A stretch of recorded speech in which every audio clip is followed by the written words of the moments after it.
Today's Monday. I'm hopping in the 2008 Western Star 4900 tri-axle. We got to haul some sand down to a site. We weren't working as productive as we should be. We had a truck sitting today and we got lots of material that needs to go up to a septic. That's a long drive away. Let's get in the truck to our pre-trip and let's get trucking. There's dirt on my hands, strong like a tree. There's roots where I stand. Oh, I've been running from the law. All right, that's good. I guess it helps if you release your park brake. Gonna be one of those days.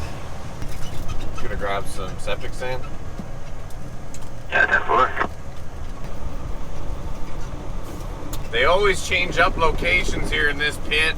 Got us pulling out of different spots. A lot of sand in this pit.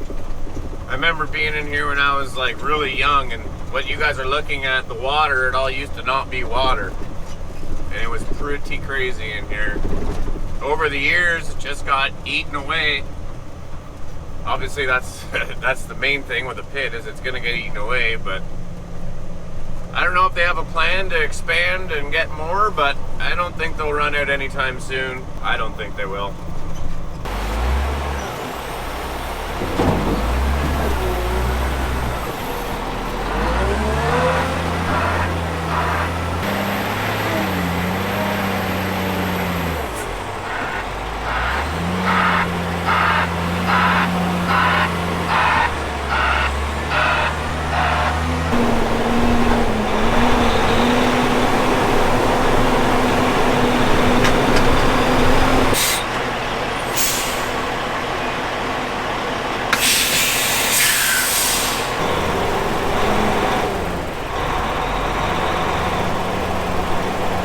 We are 21.3 ton. That is exactly where I want to be. Not too heavy, not too light.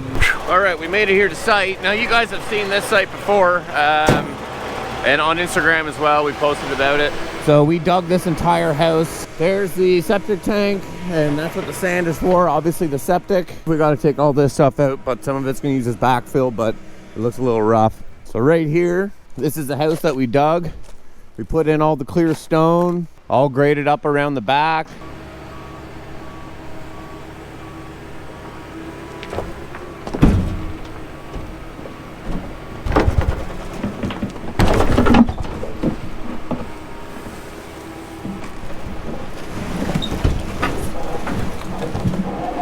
Well, everything was going dandy until I just left site. I don't think that's supposed to do that. Just tape it from the outside. You want me to go up and around? No, I'll just hold it up and then just tape it freaking shut.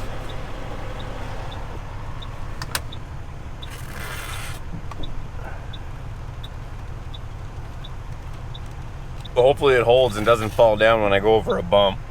My other window works. How's that? Should work. Want to put some on the inside maybe? No. All right, let's keep trucking.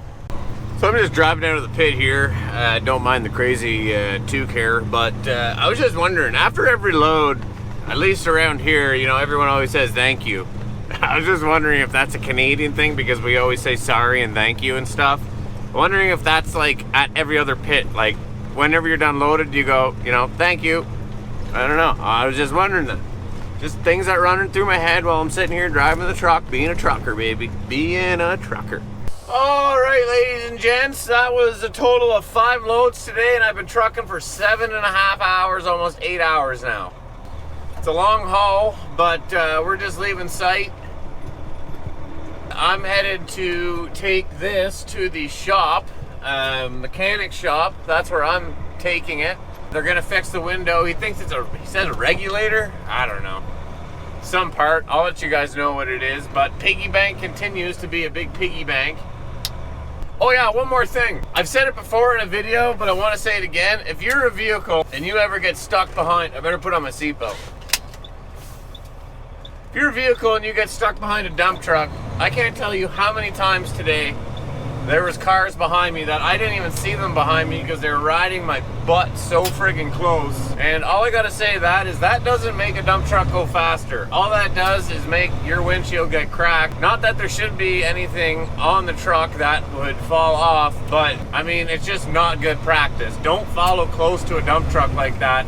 I'm doing like the speed limit, 10 above the speed limit, and people just have no patience, and it's really frustrating. But put myself in their shoes, I guess they don't really get it. Oh, update on the Tandem. So the tires we had on the Tandem before, they were super small. They were 385s, and they were actually too small for the axles, and they were like a highway tire. I don't know if he left them here. We got new tires on it. Look at these bad boys.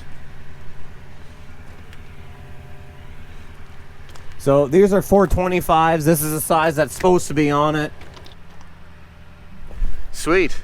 Those were $808 a piece. So $1,600 in rubber before tax, before installed. There you go. That's how much those tires are.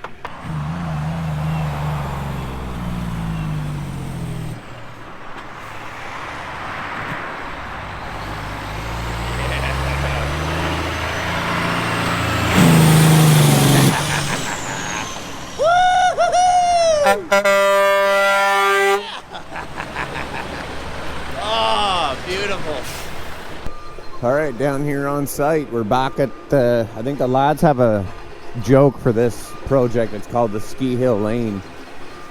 All right, the estimator is in the shovel. That's scary. These are Waterloo biofilter flatbeds. These pine bark nuggets. What these do is these sit on top. This whole portion from here down gets put into the ground up to level with pretty much the top of this. So then on the top, all you see is these pine bark nuggets. Now this is a different type of treatment unit, Much like the video from last week, whenever you guys saw those big Echo, actually from the site yesterday. So this is just another type of treatment system from a different company, Waterloo Biofilter. and all this is here is a pump tank built by Boyd Bros. They build these custom out of Osgood, Ontario, and this is a 450 liter pump tank. Okay, well, Brad didn't want to run, so now, and I don't blame him, this is super sketchy because we're on a huge incline. I don't know if you can tell that from the video, but we're gonna pick up these units and bring them up to the top for them. Grab that board on the bottom, and then we'll place it down up there on them. Am I straight? I'm gonna spin here. Can I turn there? That way? Just, I'm starting to feel it.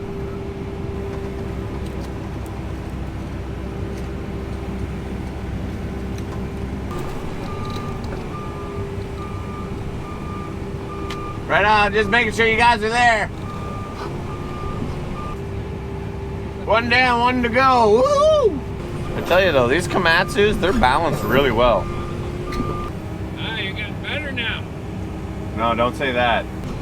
That pump chamber is gonna be heavy. I don't like that. A lot of fucking weight on that blade. The way that they had it chained, whenever we were pulling on it, it was kind of like pushing on the top lids of the pump chamber, and we don't want to break those top lids. So we dropped it right away, and now in concrete tanks, there's these little grooves on the sides of them that the wires hang in that the boom trucks can lift them from. So that's what we're hooking into right now. And expensive. So to get a guy that's not an operator to do it, maybe not the best move, but we're doing it.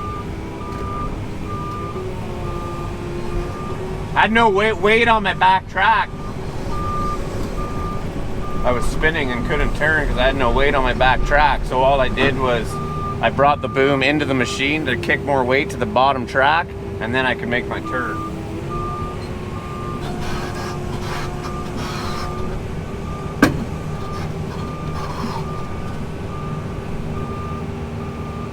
That's it, that's all folks. I'm headed out, gonna go up, film some more stuff for Friday. Thank you guys for watching the video. Have an awesome Tuesday. KWC 10% off all merch. Make sure you guys are doing that. Have an awesome Tuesday. I'm out of here. Catch you later. When it rains, it pours. Water's up to my chin. But of course, I didn't forget about you guys, the true patriots of the channel that watch the entire videos to the very end, which is right now. And if you are one of those true patriots, I want you guys to comment down below that time of year. Why are you commenting down below that time of year? Well, between the window blowing out and me freezing my ass off the other day, the job here today being cold and stuff freezing, it's just that time of year here in Canada. So if you guys watch the entire video to the very end, comment down below that time of year. I appreciate you guys, and we'll catch you on the next one. Take care.